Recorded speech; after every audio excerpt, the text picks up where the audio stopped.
Have you ever heard a story so strange, so baffling, that it stays with you long after you've heard it? A real-life mystery that historians and treasure hunters are still trying to solve over 400 years later. Today, we're diving into one of America's oldest and most chilling cold cases, the disappearance of the lost colony of Roanoke. It all starts in the late 16th century, during the Age of Exploration. Queen Elizabeth I of England was eager to establish a foothold in the New World to rival the Spanish Empire.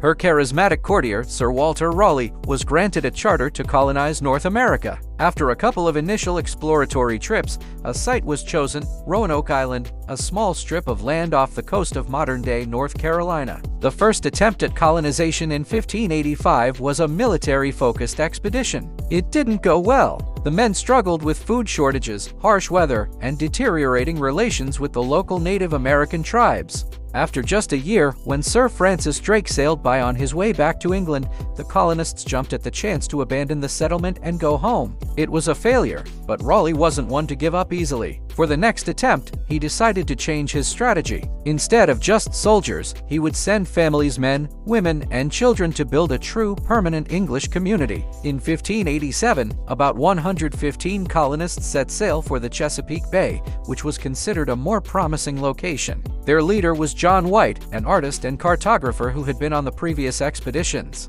But right from the start, things went wrong. The ship's pilot, for reasons still debated, refused to take them to the Chesapeake. He was impatient and wanted to get back to the Atlantic to hunt for Spanish treasure ships. So, he forced the colonists to disembark at the old, abandoned settlement on Roanoke Island. Not the best start. Despite the setback, the settlers got to work. They repaired the old fort and cottages. Life was hard, but there were moments of hope. On August 18, 1587, John White's daughter, Eleanor Dare, gave birth to a baby girl named Virginia. Virginia Dare holds the distinction of being the first English child born in the Americas. It was a symbol of a new beginning, a new future in this vast, unknown land. However, as summer turned to autumn, their supplies began to run dangerously low. The colonists realized they wouldn't survive the winter without help. They persuaded John White to return to England to gather more provisions and reinforcements. It was a difficult decision for him. He had to leave behind his daughter, his newborn granddaughter, and the entire community he was responsible for. He promised he would return as quickly as possible. He expected to be back within a year, but when White arrived in England, he found his country in crisis. King Philip II of Spain was preparing a massive fleet, the Spanish Armada, to invade England. Every available ship, including the one White needed, was requisitioned for the war effort. His mission to save the colony was put on hold. He was trapped, anxiously waiting as months, then years, ticked by. Finally, in 1590, 3 long years after he left, John White managed to secure passage on a privateering expedition and made his way back to Roanoke. Imagine his anticipation, his fear, as his ship approached the island. He and his men fired their cannons and played English tunes on trumpets, hoping for a familiar response from the shore. But all they heard was silence. When they landed and walked to the site of the settlement, their hearts sank. The entire colony was gone. The houses had been carefully dismantled, not violently destroyed.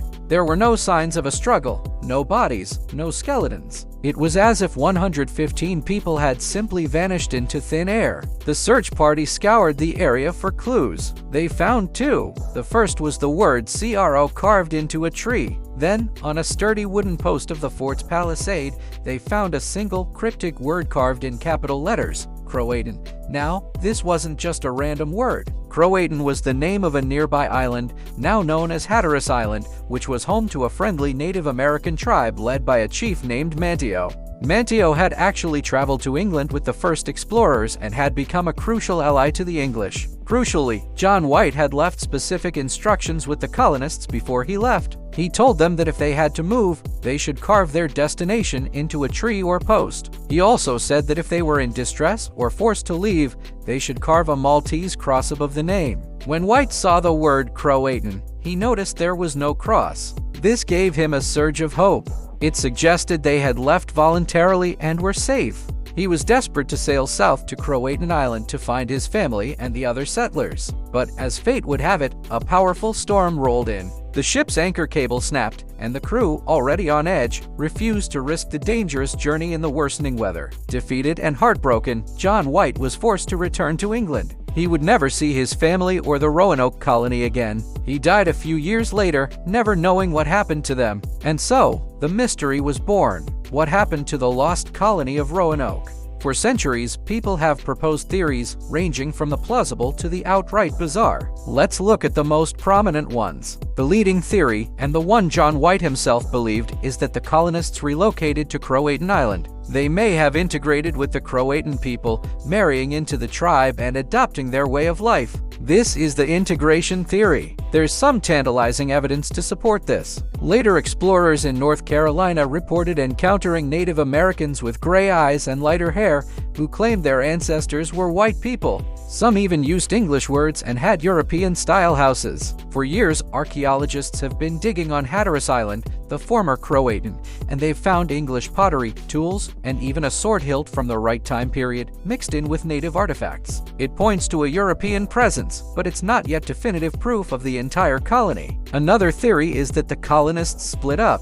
Perhaps a small group went to Croatoan, while the main body attempted to make their original journey to the Chesapeake Bay, about 50 miles north. In the early 1600s, Captain John Smith, of Jamestown fame, heard stories from Chief Powhatan about a group of white people living with a tribe in the Chesapeake region. Powhatan claimed he had attacked and wiped them out, but were these stories true, or just a boast to a rival? A stone, known as the Dare Stone, was found in the 1930s with a message supposedly carved by Eleanor Dare, detailing the colonists' difficult journey and their eventual demise from disease and attack. For a while, it was hailed as the answer, but today, most experts believe the stone is a clever but elaborate forgery. Of course, there are darker possibilities. One is the massacre theory. Perhaps their relationship with local tribes soured after White left. Maybe a different, more hostile tribe attacked the settlement. However, the lack of bodies and the orderly state of the dismantled fort make a surprise attack seem less likely. It doesn't fit the evidence at the scene.